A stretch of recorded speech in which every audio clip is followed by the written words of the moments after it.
عن ابی ایوب الانصاری قال كان رسول الله صلی اللہ علیہ وسلم اذا اتي بطعام اکل منه وبعث بفضله الي وانه بعث الي يوما بفضلة لم يأكل منها لان فيها ثوما فسألته احرام هو قال لا ولكني اكرهه من اجل ريحه قال فإني أكره ما كرهت رواہ مسلم۔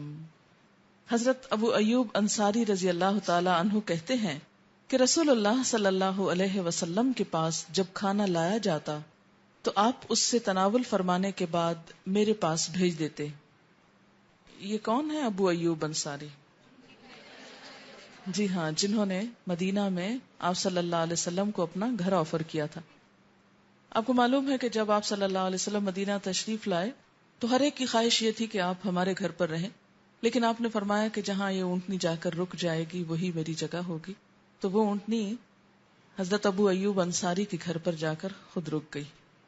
یہ اللہ تعالیٰ کی طرف سے ایک فیصلہ تھا اور شاید ان کا خلوص تھا۔ بہرحال جب آپ تشریف فرما ہوئے تو حضرت ایوب نے عرض کی کہ یا رسول اللہ صلی اللہ علیہ وسلم، جب میں یہ مکان بنا رہا تھا تو اس وقت میرے دل میں یہ تمنا تھی اور خواہش تھی کہ آپ جب مدینہ آئیں تو یہاں پر تشریف رکھیں، اور اسی لیے میں نے اس کو 2 منزلہ بنایا ہے کہ اوپر والی منزل پر آپ رہیں گے اور نیچے میں رہوں گا، لیکن آپ نے نیچے والی منزل کو پسند فرمایا کہ اس سے لوگوں کو، آنے جانے والوں کو تکلیف نہ ہو۔ اور یہ ان کی بہت بڑی خوش قسمتی تھی کہ ان کے گھر کو چن لیا گیا اس کام کے لیے۔ حضرت ابو ایوب انصاری کہتے ہیں کہ رسول اللہ صلی اللہ علیہ وسلم کے پاس جب کھانا لایا جاتا تو آپ اس سے کھانے کے بعد میرے پاس بھیج دیتے، کیونکہ ہمسائے بھی تھے۔ ایک روز آپ نے برتن جوں کا توں کھائے بغیر میری طرف بھیج دیا کیونکہ اس میں لہسن تھا۔ میں نے آپ سے پوچھا کیا لہسن حرام ہے؟ آپ نے فرمایا نہیں، لیکن میں اس کی بو کی وجہ سے اسے پسند نہیں کرتا، کیونکہ مسجد میں اور خاص طور پر نماز میں اگر اسمیل آ رہی ہو منہ سے تو فرشتے پاس نہیں آتے، تو اس لیے کوئی ایسی چیز نمازوں کے اوقات سے پہلے یا مسجد میں جاتے وقت نہیں کھانی چاہیے کہ جس سے فرشتوں کو اذیت ہو یا پھر اپنے آس پاس کے لوگوں کو اذیت ہو۔ اسی لیے آپ صلی اللہ علیہ وسلم دن میں کئی بار مسواک کا اہتمام کرتے تاکہ منہ سے کوئی ایسی چیز دوسرے کی اذیت کا سبب نہ بنے۔ کیا ہم سب بھی اس سنت پر عمل کرتے ہیں اور خود کو چیک کرتے ہیں؟ کیونکہ بسا اوقات کسی دوسرے کے پاس بیٹھنا، قریب بیٹھنا بھی محال ہو جاتا ہے اگر ایسی کوئی اذیت والی چیز ہو، اور خصوصاً جہاں دین کی بات ہو کنسنٹریشن ہی نہیں بنتی۔ تو اسے حرام نہیں کیا کیونکہ ایک فائدہ مند چیز ہے، اس کے اپنے فائدے بھی ہیں، لیکن آپ نے ناپسند ہونے کے باوجود دوسرے کو کھانے کے لیے دے دیا۔ قرآن میں ہم نے پڑھا کہ لن تنالوا البر حتی تنفقوا مما تحبون، تم نیکی کو پہنچ نہیں سکتے جب تک وہ خرچ نہ کرو جو تمہیں پسند ہے۔ لیکن یہاں ہم دیکھتے ہیں کہ آپ صلی اللہ علیہ وسلم کو یہ کھانا پسند نہیں تھا لہسن کی وجہ سے، مگر آپ نے دوسرے کو دے دیا۔ تو کیا ان 2 چیزوں میں کنٹرڈکشن نہیں، کنٹرڈکشن نہیں، اس لیے کہ اس کا مطلب یہ ہے نمبر 1، یعنی پہلی آیت جو میں نے کوٹ کی لن تنالوا البر کا، کہ انسان کو اللہ کی محبت اور قرب پانے کے لیے اپنی پسندیدہ ترین چیز بھی اللہ کی راہ میں دینی چاہیے، یعنی ساری نہیں، سب میں سے کوئی ایک، کیونکہ ہم کو ایک سے زیادہ چیزیں پسند ہوتی ہیں، بلکہ اگر آپ اپنی سب چیزوں کو دیکھیں تو آپ کو ایک سے ایک بڑھ کر پیاری ہوگی، چاہے وہ ضرورت کی نہ بھی ہو، لیکن کسی اور کو ہاتھ نہیں لگانے دیں گے آپ۔ خیر، وہ تو ایک معنی رکھتا ہے۔ قرآن پاک ہی میں آتا ہے سورۃ البقرہ میں یسألونک ماذا ينفقون، یہ آپ سے پوچھتے ہیں کہ کیا خرچ کریں، قل العفو، کہہ دیجئے جو ضرورت سے زائد ہو، یعنی جو تم خود استعمال نہیں کرنا چاہتے اور تمہاری ضرورت سے زائد بچا ہوا ہے اسے کیا کرو، کسی اور کو دے دو تاکہ اس کے کام آ جائے۔ بہت سی چیزیں کھانے میں، پہننے میں، استعمال میں ہماری ضرورت کی نہیں ہو سکتی، ہماری پسند کی نہیں ہو سکتی، لیکن پڑی پڑی بیکار ضائع ہوتی چلی جاتی۔ ایسے میں وہ چیز کسی دوسرے کے استعمال میں لے آنا اجر و ثواب کا باعث ہے، خواہ ہم کو پسند نہیں، اور یہ اس آیت سے ٹکراتا بھی نہیں، اس لیے کہ اس میں خرچ کرنے کا حکم ہے اور یہاں بھی خرچ کرنے کا حکم ہے۔ وہ ایک الگ حکم ہے جو اعلیٰ درجے کا ہے، اور یہ بھی ایک حکم ہے اللہ کا کہ کل العفو، جو ضرورت سے زائد ہے اسے خرچ کر دو، کیونکہ اللہ نے ہر ایک کی پسند مختلف بنائی ہے۔ ضروری نہیں کہ جو چیز ہمیں پسند نہیں وہ کسی کو بھی پسند نہ ہو، جو ہماری ضرورت نہیں وہ کسی کی بھی نہ ہو۔ نہیں، بہت وقت ایسا ہوتا ہے کہ ایک چیز آپ کی ضرورت کی نہیں لیکن دوسرے کے لیے وہ بے حد ضروری ہوتی، بہت فائدے کی ہوتی، وہ اس چیز کے لیے ترس رہا ہوتا اور آپ صرف اس لیے رکھتے ہیں چونکہ مجھے پسند نہیں اس لیے میں کسی کو دینا بھی پسند نہیں کرتا تو یہ نہیں ہونا چاہیے.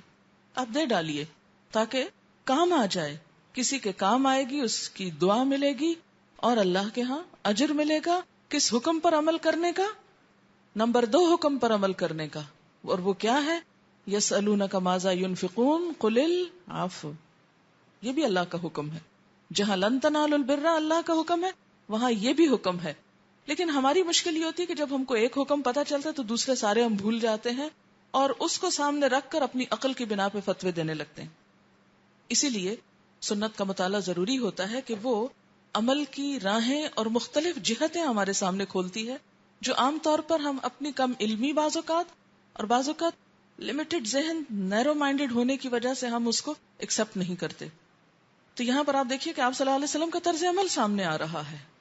یعنی لہسن کھانے میں کوئی برائی نہیں ہے, کوئی گناہ نہیں ہے, کوئی ناپسندیدہ چیز نہیں ہے, سوائے اس کے کہ آپ کی اپنی ذات کو پسند نہیں, کیونکہ آپ کی ہر وقت پبلک ڈیلنگ ہوتی تھی, عبادات میں آپ لیڈ کرتے تھے. تو آپ کی اگر اپنی عبادات میں یکسوئی نہیں, خشوع نہیں, رحمت سے ڈھکے ہوئے نہیں, تو آپ دوسروں کو اس طرح انسپائر نہیں کر سکتے تھے. اس سے یہ بھی پتا چلتا ہے کہ بتانے والے کو خود اپنے لیے ان بہت سی باتوں کا خیال رکھنا چاہیے جو عام حالات میں نہ حرام ہیں اور نہ ناپسند ہیں. یعنی ایک شخص ہوتا ہے جو اپنی انڈیویجول لائف گزارا ہے, اپنی ذاتی زندگی وہ جیسے چاہے گزارے, لیکن ایک شخص ہے جو پبلک میں موو کرتا ہے, اس کو صرف اپنی پسند کا خیال نہیں رکھنا, اسے ان لوگوں کی پسند کا بھی خیال رکھنا ہے جن کے درمیان وہ دعوت و تبلیغ کا کام کر رہا ہے. بہرحال جب آپ نے وہ کھانا بھیجا تو انہوں نے پوچھا کیا یہ حرام ہے؟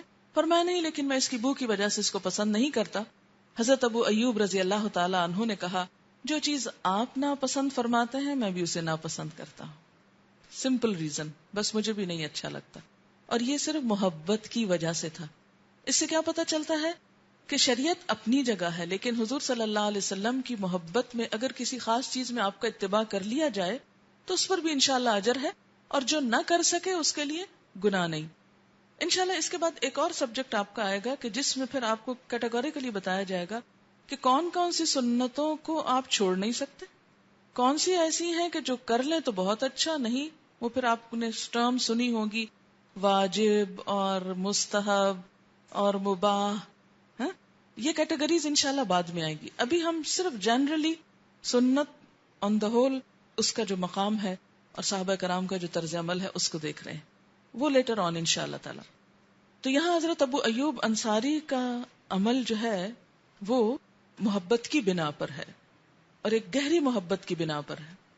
آپ نے حضرت ابو ایوب انصاری کے بارے میں مسلم ہیروز میں پڑھا ہے؟ نہیں.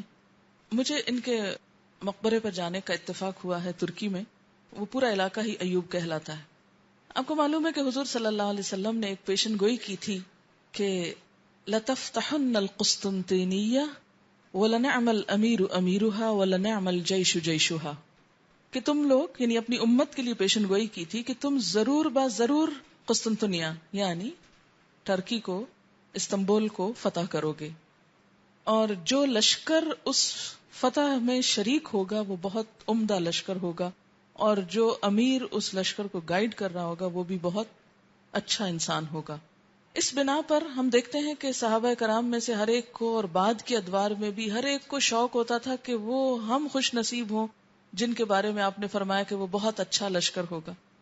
تو وقتاً فوقتاً وہ مہمات جاتی رہیں. آپ کو معلوم ہے ان میں ایک خاتون بھی شریک تھی, حضرت ام حرام بنت ملحان, شاید پہلے میں نے کہیں ان کا ذکر کیا ہو, کہ جب آپ ان کے گھر میں تشریف فرما تھے, سوئے ہوئے تھے, کہ مسکراتے ہوئے اٹھ بیٹھے تو بولی یا رسول اللہ صلی اللہ علیہ وسلم آپ نے کیا دیکھا, آپ کیوں مسکرا رہے ہیں؟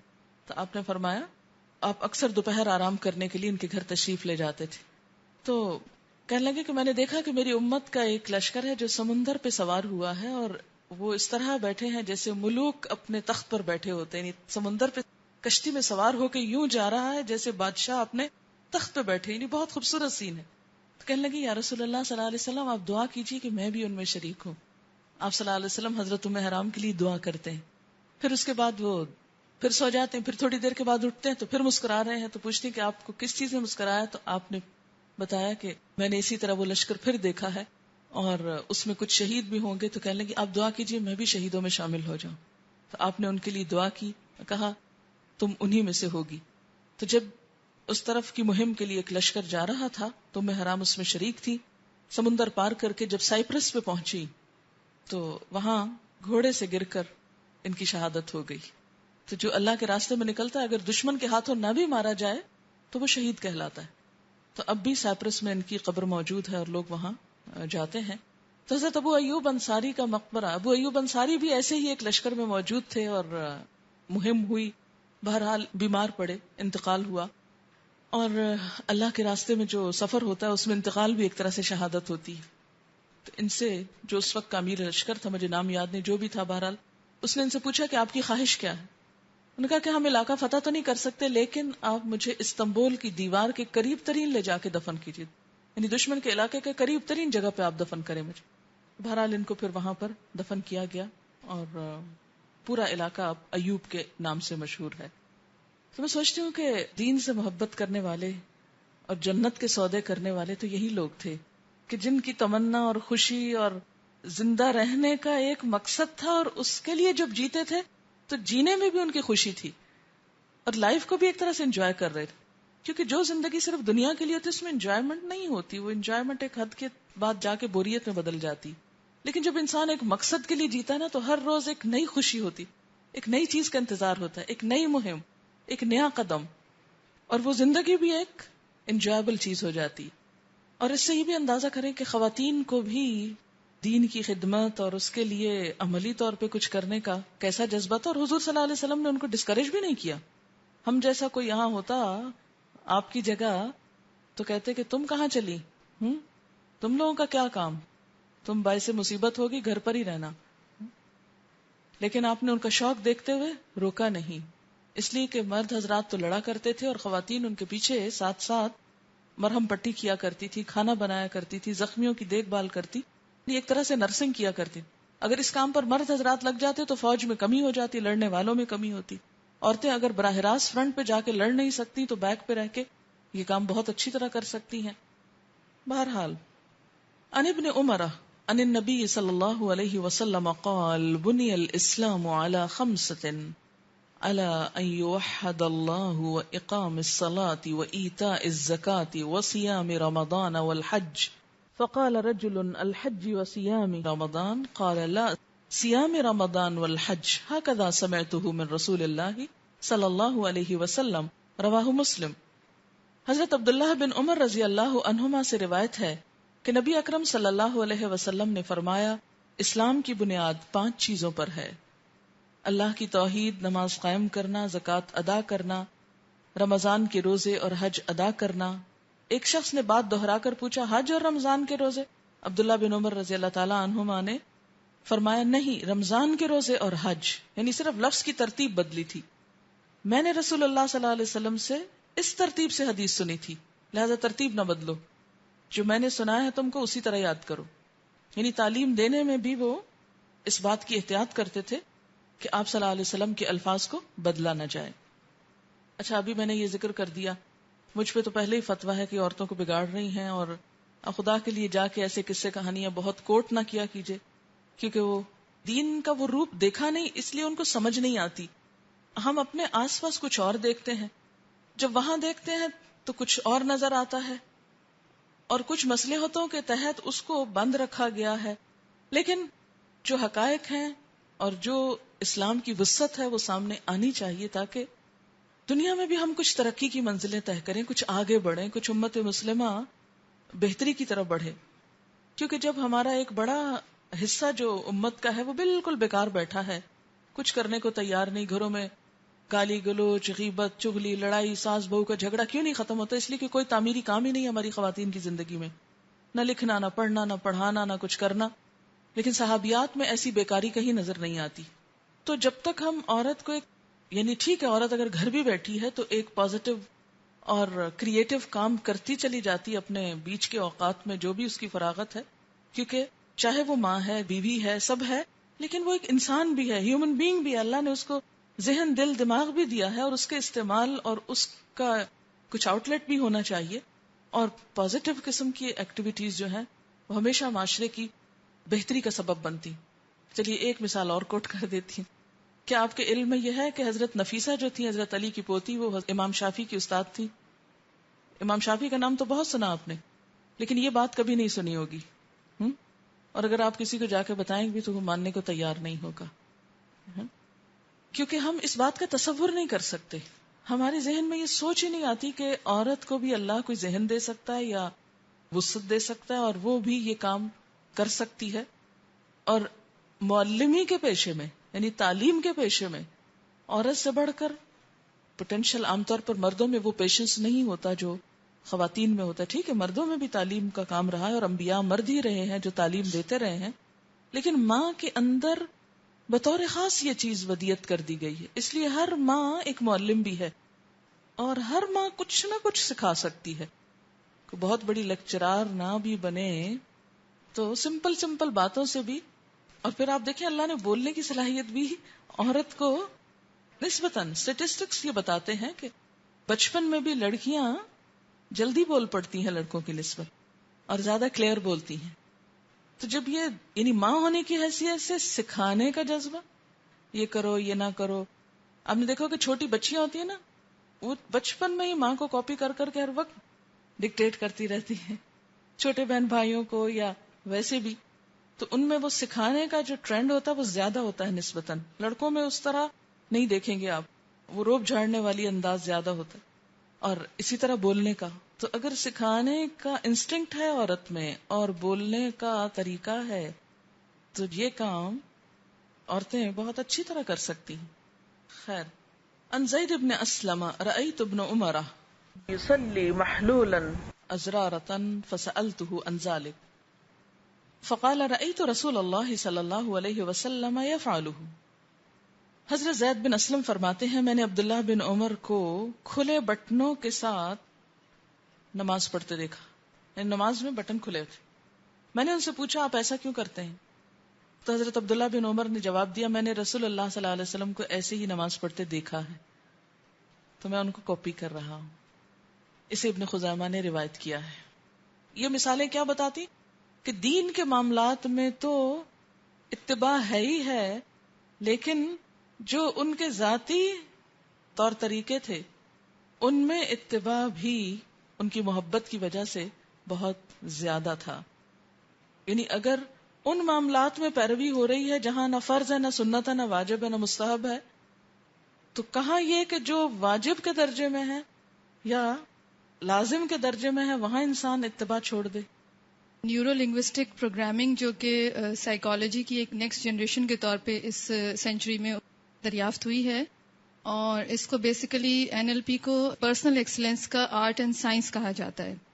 اور اس میں ویسے تو اس کا بڑا ایک لیندی پروسیجر ہے، اور 1972 میں کیلیفورنیا میں اس پر کام شروع ہوا.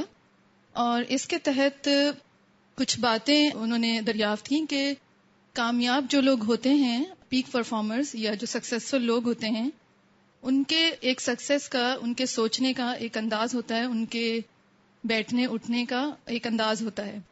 تو انہوں نے یہ چیز دریافت کی کہ اگر آپ کسی کی سکسیس کو کاپی کر لیں تو پھر آپ اس سکسیس کو بہت ایک چھوٹے مدت میں حاصل کر سکتے ہیں.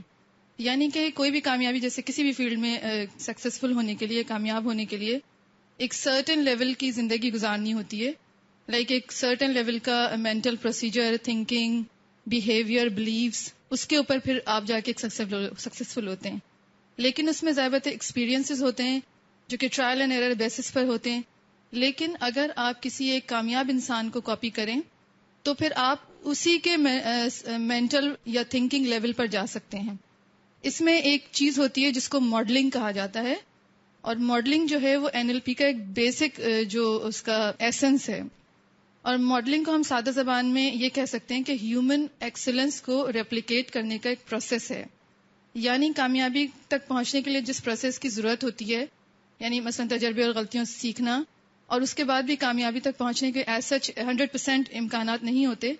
لیکن اگر اس کے برعکس کامیاب لوگوں کو ماڈل کیا جائے تو کامیابی تک جلدی اور بغیر کسی ناکامی کے پہنچا جا سکتا ہے. مثلا اس کی مثال میں ایک شیف سے دے سکتی ہوں کہ سپوز اگر کوئی شیف کوئی ایک بہت اچھی ڈش بناتا ہے تو اس کی ریسیپی کو اگر ہم فالو کر لیں تو تقریباً ویسی ہی ڈش بنا سکتے ہیں.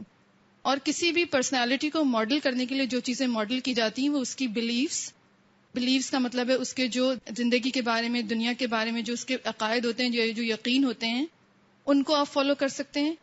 اور اس کی فزیولوجی کا مطلب ہوتا ہے physical part of a person, یعنی کسی کے بیٹھنے، کھڑے ہونے، بات کرنے، جیسچر یا کوئی بھی کام کرنے کا انداز یا چہرے کے تاثرات وغیرہ. تو جب ہم کوئی بھی کسی شخص کی فزیولوجی کو یا اس کے ایکشن کو ماڈل کرتے ہیں تو ہم اس کی بیسیکلی مینٹل اور فزیکل اسٹیٹ کو ایکسپیرینس کرتے ہیں، اور یہاں تک کہ سوچ بھی وہی ایکسپیرینس کرتے ہیں، اور دماغ کے انہی ریسورسفل حصوں کو ٹیپ کرتے ہیں جس طرح اس بندے نے کیا ہوتا ہے، اور دماغ انہی انفارمیشن کو پروسیس کرتا ہے جو کہ اس شخصیت کا ذہن کرتا ہے. تو بیسیکلی ہم اس کسی بھی کامیاب ترین شخصیت کی طرح اپنے ذہن اور جسم کو اسی پیٹرن پہ استعمال کر کے کامیابی کے اس لیول پہ پہنچ سکتے ہیں. اور اس میں بہت ساری مثالیں ہیں. مثلا والٹ ڈزنی کی کریٹیوٹی، جس کو کہ بہت زیادہ سمجھا جاتا ہے کہ ہی از اے ویری کریٹو پرسن، اس کی کریٹیوٹی کو فالو کیا گیا ہے، کاپی کیا گیا ہے، ماڈل کیا گیا ہے. اسی طرح موزارٹ جو ایک میوزیشین تھا، اس کی میوزیشین کے جس طریقے سے وہ بیٹھتا تھا، اس کی فزیولوجی کو اور اس کے بیہیویئر کو کاپی کر کے کچھ مثالیں ہیں جنہوں نے مطلب کیا ہے اس چیز کو اور بڑا کامیاب ہوا ہے. تو حضور صلی اللہ علیہ وسلم کے اتباع کی جب بھی میں بات سنتی ہوں اور میں نے یہ چیز پڑھی ہوئی تھی تو مجھے ہمیشہ یہ دونوں چیزیں بڑی کلک کر جاتی تھیں کہ حضور صلی اللہ علیہ وسلم کے اتباع کو اتنا زیادہ اسٹریس کیوں کیا گیا. اور صحابہ کرام ان کی، جیسے کہ ابھی ہماری محترم استاد نے فرمایا کہ ایون وہ محبت میں وہ سارے کام بھی فالو کرتے تھے جو کہ ایسا شریعت کے حکم نہیں تھے.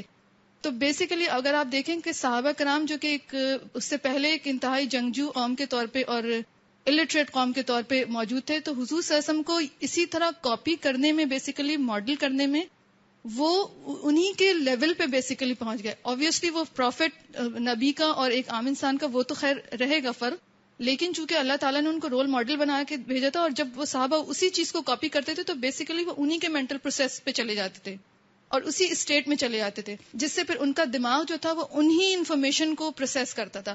اس کی مثال میں آپ کو ایک بہت چھوٹی سی اس سے دے سکتی ہوں کہ جیسے ہم جس بھی اسٹیٹ میں ہوتے ہیں، یعنی فزیکل اسٹیٹ میں، اگر ابھی میں اپنے کندھے بالکل ڈروپ کر کے بیٹھ جاؤں تو میرا دماغ جو ہے وہ اسی ایسے ہارمونز سیکریٹ کرے گا میرے باڈی میں اور ایسے میسیجز بھیجے گا جس سے یعنی میں اپنے خود ہی فیلنگز کرنے لگوں کہ میں بہت تھکی ہوئی ہوں. اس کے برعکس اگر میں بالکل اسٹریٹ بیک کے ساتھ بیٹھوں اور بالکل اپنے شولڈرز براڈ کر کے بیٹھوں تو میرا دماغ اس میں پروسیس، اب وہی میسیجز پروسیس کرے گا میرے باڈی کو کہ میں بالکل ایک فریش اور الرٹ اس میں ہوں، اور میرا دماغ خود بھی فریش اور الرٹ ایکسپیرینس کرے گا. اسی طرح جب ہم حضور صلی اللہ علیہ وسلم کی اتباع کرتے ہیں اور ہم جب اسی طریقے سے بیٹھتے ہیں یا اسی طریقے سے لیٹتے ہیں تو بیسیکلی ہم ان کے مینٹل پروسیس میں چلے جاتے ہیں، اور اسی اسٹیٹ کی وجہ سے ہمارا ذہن جو وہ اسی لیول پہ کام کرنے لگتا ہے، جس انہی ریسورسفل حصوں کو ٹیپ کرتا ہے ہم لوگ جس طرح حضور صلی اللہ علیہ وسلم کرتے تھے. تو بیسیکلی یہ جو ہے NLP کے اور بھی ویسے بہت وہ ہے، اور انفیکٹ اس میں یہ جو مین وہ ہوتا ہے، اس میں میررنگ بھی ہوتی ہے، لیکن حضور صلی اللہ علیہ وسلم چونکہ ہمارے سامنے نہیں ہے تو اس میں جو کامیاب شخصیت آپ کے سامنے نہ ہو تو اس کے بارے میں پڑھ کر آپ اس کو فالو کر سکتے ہیں. تو یہ ایک اس طریقے سے انٹرپریٹ کیا جا سکتا ہے. اور نیورو لنگوسٹک پروگرامنگ کے بارے میں بتا دوں کہ یہ جو ہے اٹس ناٹ یہ کوئی فلسفی یا نہیں ہے، یہ بیسیکلی سائنس ہے، اور it's has been called the new learning paradigm and new language of psychology. اور آج کل کی دنیا میں اگر آپ دیکھیں تو یہ ایجوکیشن میں، پرسنل ڈیولپمنٹ میں، افیکٹو کمیونیکیشن میں، بزنس میں، کاؤنسلنگ میں بہت استعمال ہو رہی ہے. ریسنٹلی برٹش کاؤنسل میں پچھلے دنوں مینیجرز کے لیے اور ایگزیکٹوز کے لیے اس کے اوپر ورکشاپس بھی کافی ہوئے ہیں. اور پرٹیکولرلی افیکٹو کمیونیکیشن، کیونکہ اس میں کمیونیکیشن جو ہوتا ہے وہ آپ کا اپنے دماغ سے پلس آپ کے انٹرپرسنل ریلیشن جو ہے نا اس کو افیکٹ کرتا ہے. تو ماڈلنگ کے تھرو ایک the shortest way it condenses the process of getting success. تو حضور صلی اللہ علیہ وسلم کا ہم اس طریقے سے بھی انٹرپریٹ کر سکتے ہیں کہ اللہ تعالیٰ کی یقیناً کوئی اور بھی حکمتیں ہوں گی، لیکن اللہ تعالیٰ تمام انسانوں کو حضور صلی اللہ علیہ وسلم کے لیول پر لانے کے لیے، کیونکہ وہ ایک رول ماڈل اسی لیے شاید بنایا اور ہمیں اتنا اسٹریس اسی لیے دیا کہ جیسے وہ کام کرتے تھے ویسے ہی ہم کریں، کہ ہمیں بیسیکلی اس لیول تک پہنچانا تھا. اب بعد میں یہ چیزیں سائنس سے ثابت ہو رہی ہیں، لیکن میرا یہ خیال ہے کہ ایک حکمت یہ بھی ہو سکتی ہے. شکریہ. بہت اچھا. لیکن اگر ہم اپنی گزشتہ زندگیوں کو دیکھیں تو ایمانداری سے بتائیں کہ ہم نے سیرت پہ کتنا پڑھا ہے، کیا جانتے ہیں ہم اس پسندیدہ ترین ہستی کو جو اللہ کی پسندیدہ ترین ہے. ہم نے بہت زیادہ اس کا شور تو کیا کہ آپ اللہ کے محبوب ہیں اور اللہ کے پیارے ہیں، لیکن کبھی غور نہیں کیا کہ ہم کو بھی پیارا بننے کے لیے آپ کی کاپی کرنا ہے. اور پھر آپ دیکھیے کہ یہ جو بات ہے نا کہ عقیدے میں بھی، فزیولوجی کے علاوہ عقیدے میں، تو ہمیں حضور صلی اللہ علیہ وسلم کا اتباع ان کے ہر اسپیکٹ میں کرنا ہے. عقیدہ، عبادات. کیونکہ آپ صلی اللہ علیہ وسلم فرماتے ہیں خذوا عنی مناسککم. حج کے موقع پہ کیا فرمایا کہ مجھ سے حج کے طریقے سیکھو. وضو کرتے وقت کیا فرمایا کہ جس نے میری طرح وضو کیا اس نے درست وضو کیا. اور جو اس سے آگے بڑھا، یعنی 3 دفعہ دھونے کے بجائے 5-7 دفعہ دھو رہے ہیں کہ ہم زیادہ پاک ہو جائیں، فرمایا فقد اساء وظلم، اس نے برا کیا اور ظلم کیا. اور پھر ہمیں حکم دیا گیا کہ آپ سے آگے نہ بڑھو، کیونکہ آگے بڑھنے میں بھی نقصان ہے. اچھا، اسی طرح آپ نے کیا فرمایا، صلو کما رأیتمونی اصلی، نماز ایسے پڑھو جیسے مجھے دیکھتے ہو کہ میں پڑھتا ہوں. پھر اسی طرح ہم عام لوگوں میں بھی دیکھتے ہیں. مجھے اس موقع پہ یاد آ رہا تھا، ایک فرینچ رائٹر ہے والٹائر، اس نے اپنے ادب کی تخلیق کے لیے، اور ادب یعنی فرینچ رائٹر تھا لیکن الف لیلہ و لیلہ، الف لیلہ جس کو آپ بولتے ہیں، عربی کی داستانیں ہیں، 1000 داستانیں، 1000 رات 1000 کہانیاں، تخیلاتی کہانیاں ہیں. لیکن کہتے ہیں کہ یہ اس کی بنیاد کچھ یوں ہے، قصہ کچھ یوں ہے کہ ایک بادشاہ نے شادی کی اور جس عورت سے شادی کی اس نے اس کو دھوکہ دیا، تو اس نے الٹیمیٹلی اس کو مروا دیا. چونکہ وہ اس خاتون نے کچھ بہت برا کیا تھا بادشاہ کے ساتھ، اس لیے اسے عورت ذات سے نفرت ہو گئی. اب وہ کیا کرتا، بادشاہ تھا، کوئی انکار نہیں کر سکتا تھا، تو شادی کرتا اور عورت کو قتل کروا دیتا یا کچھ اس طرح کا معاملہ. تو اس دوران اس کی شادی ایک عورت سے ہوئی، تو اس نے کہا کہ میں تم لوگوں کو بچ کے دکھاؤں گی. اور بچنے کا اس نے طریقہ کیا کیا کہ وہ ہر رات بادشاہ کو ایک کہانی سناتی تھی، اور کہانی کا اینڈ اس طرح کرتی کہ اگلی رات کے لیے بات کا پھر انتظار رہتا. اور اس طرح 1000 راتیں اس نے گزار لی، 1000 کہانیاں سناتے. اور وہ ادب کا بہت بہترین نمونہ ہے. والٹائر نے اپنی ادبی صلاحیتوں کو بہتر بنانے کے لیے اس کتاب کو 14 مرتبہ پڑھا، 14 ٹائمز.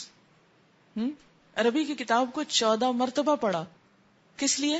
تاکہ وہ سٹائل آئے.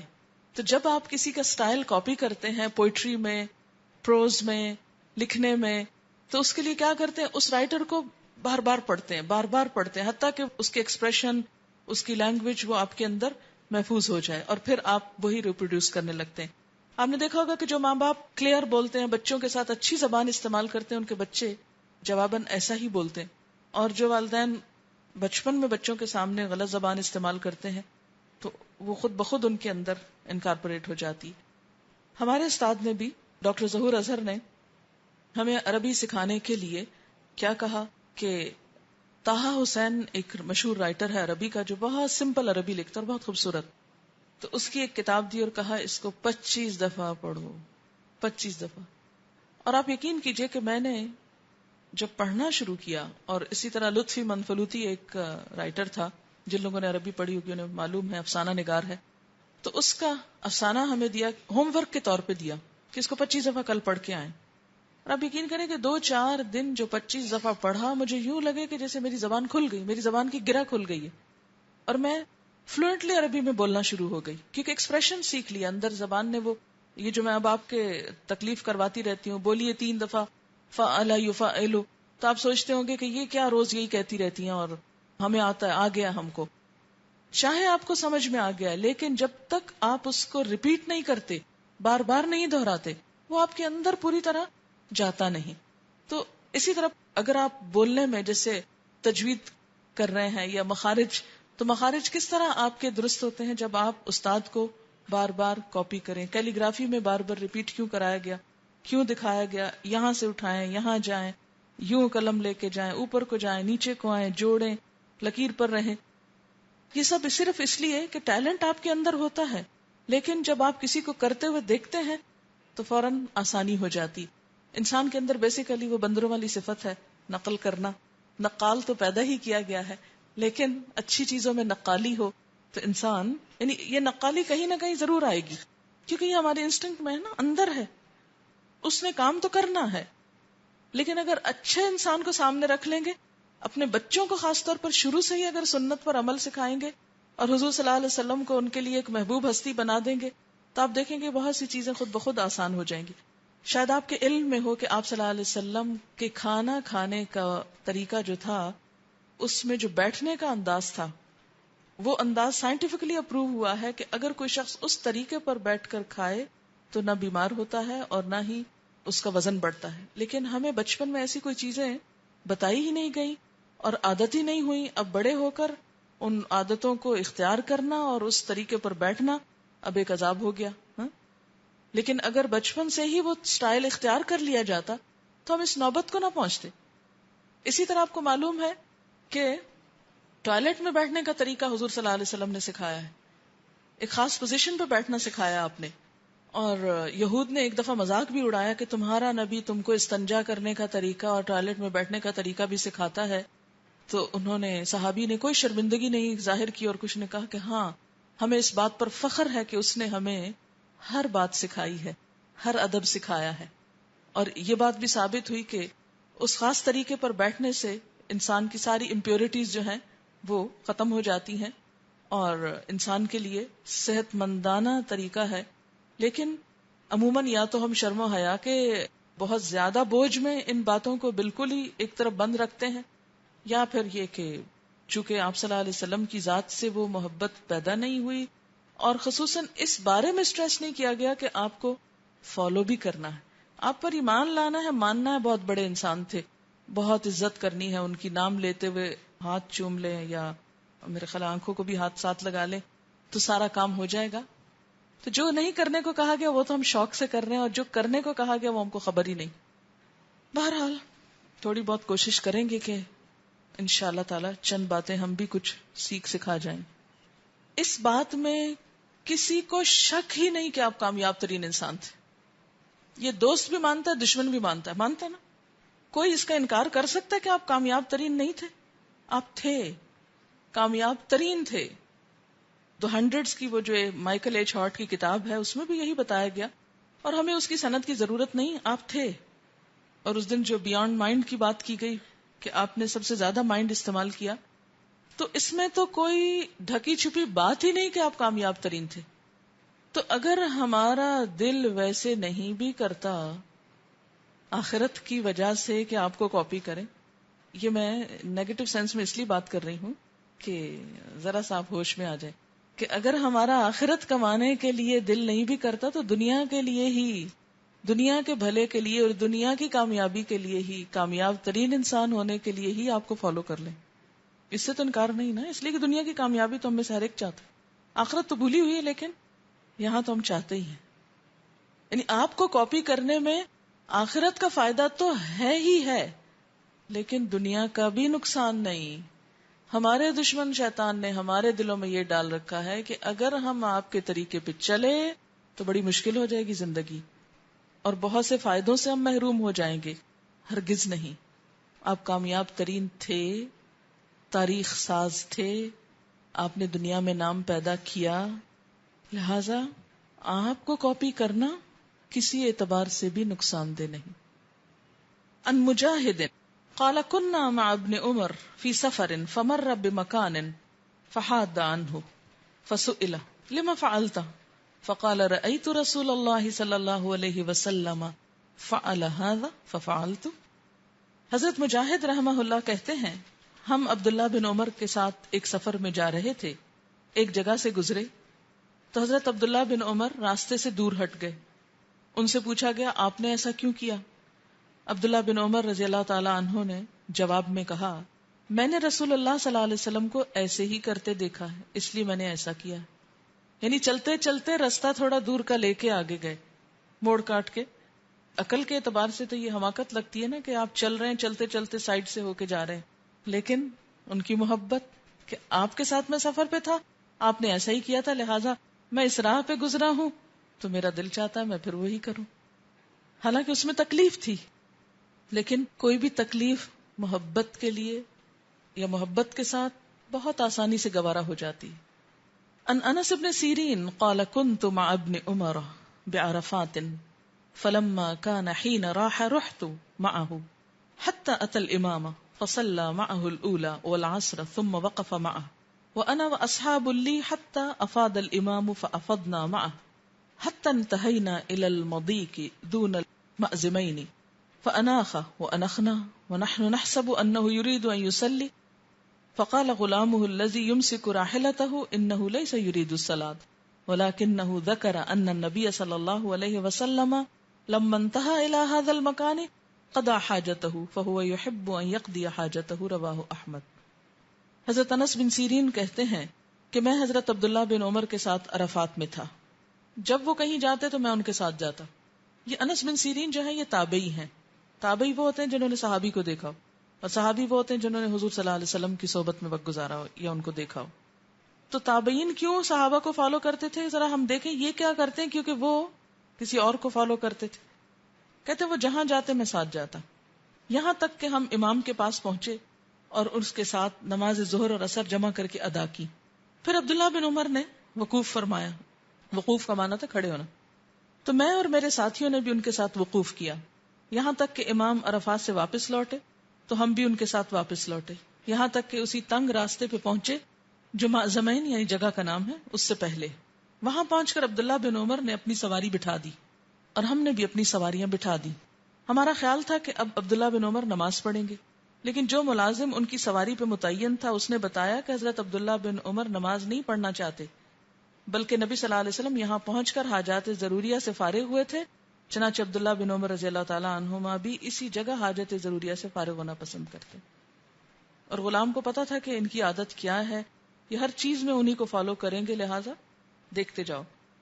عن انس بن سیرین قال استقبلنا انس بن مالک حين قدم من الشام فلقيناه بعين التمر فرأيته يصلي على حمار ووجهه من ذا الجانب يعني عن يسار القبلة فقلت رأيتك تصلي لغير القبلة فقال لولا أني رأيت رسول الله صلى الله عليه وسلم فعله لم أفعله متفق عليه۔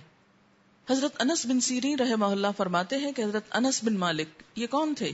انس بن مالک کس کے بیٹے تھے؟ یہ لکھا ہوا نا مالک کے تھے، مالک کے بیٹے تھے، ام سلیم کے بیٹے تھے۔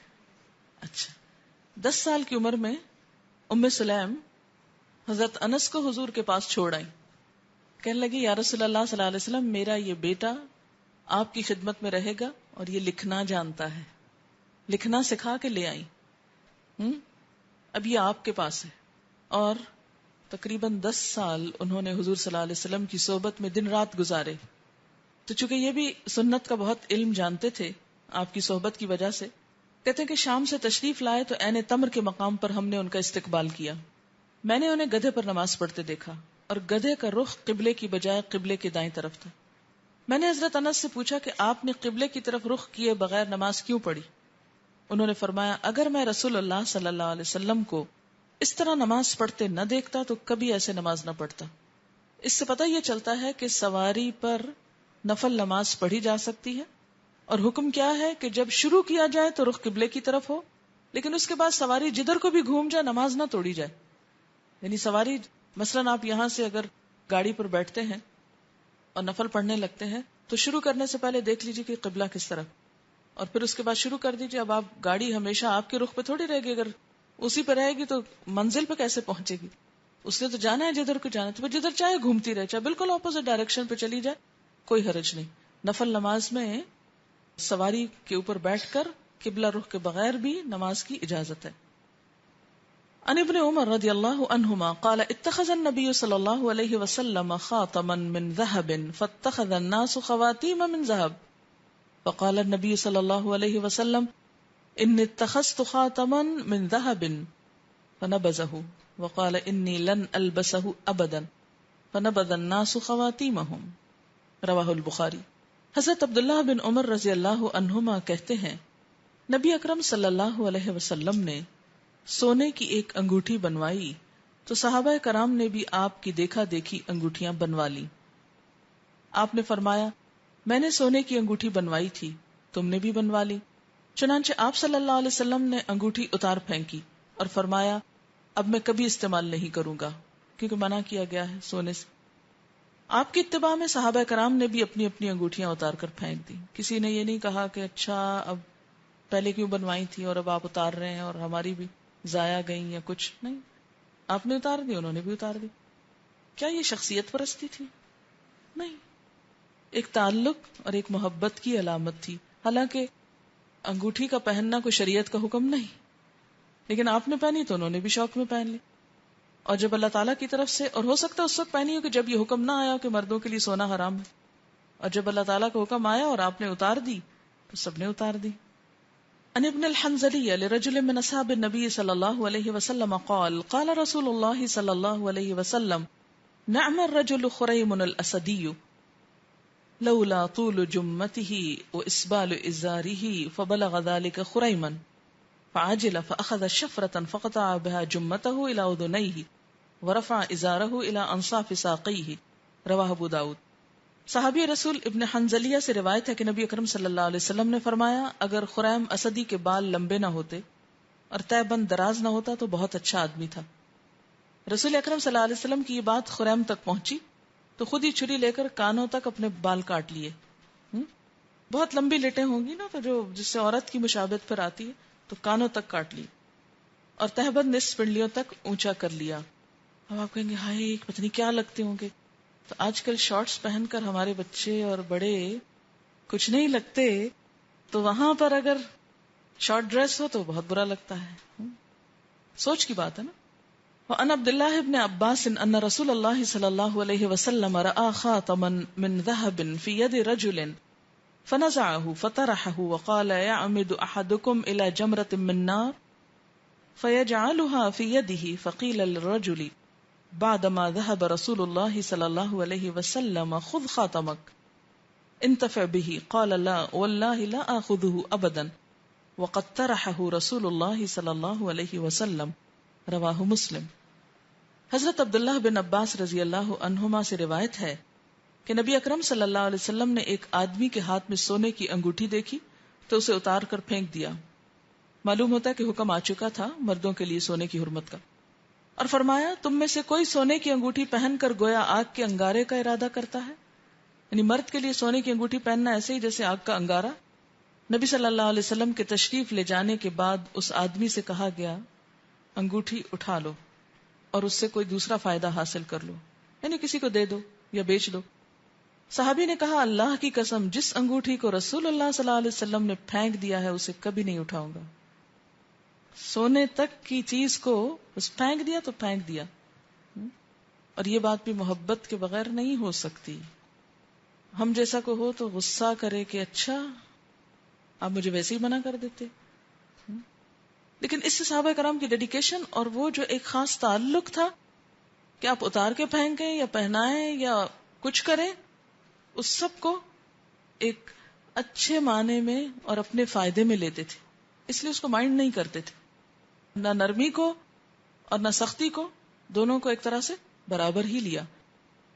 عن جابر قال لما استوى رسول الله صلی اللہ علیہ وسلم يوم الجمعة قال اجلسوا فسمع ذلك ابن مسعود فجلس على باب المسجد فرآه رسول الله صلى الله عليه وسلم فقال تعال يا عبد الله ابن مسعود رواہ ابو داؤد۔ حضرت جابر رضی اللہ عنہ سے روایت ہے کہ ایک مرتبہ جمعہ کے دن رسول اللہ صلی اللہ علیہ وسلم خطبہ دینے کے لیے ممبر پر تشریف لائے تو فرمایا لوگو بیٹھ جاؤ، اجلسو۔ حضرت عبداللہ بن مسعود نے سنا تو مسجد کے دروازے پہ ہی بیٹھ گئے، یعنی جہاں سنا تھا وہیں بیٹھ گئے۔ رسول اللہ صلی اللہ علیہ وسلم نے دیکھا تو فرمایا عبداللہ مسجد کے اندر آ کے بیٹھو۔ اسے ابو داؤد نے روایت کیا ہے۔ کیا اطاعت تھی، اسی لیے 23 سال میں سب کچھ ہو گیا نا۔ ہم ایک کام کرنے میں مہینے لگا دیتے ہیں تو پھر سلو سپیڈ سے ہی چلیں گے نا۔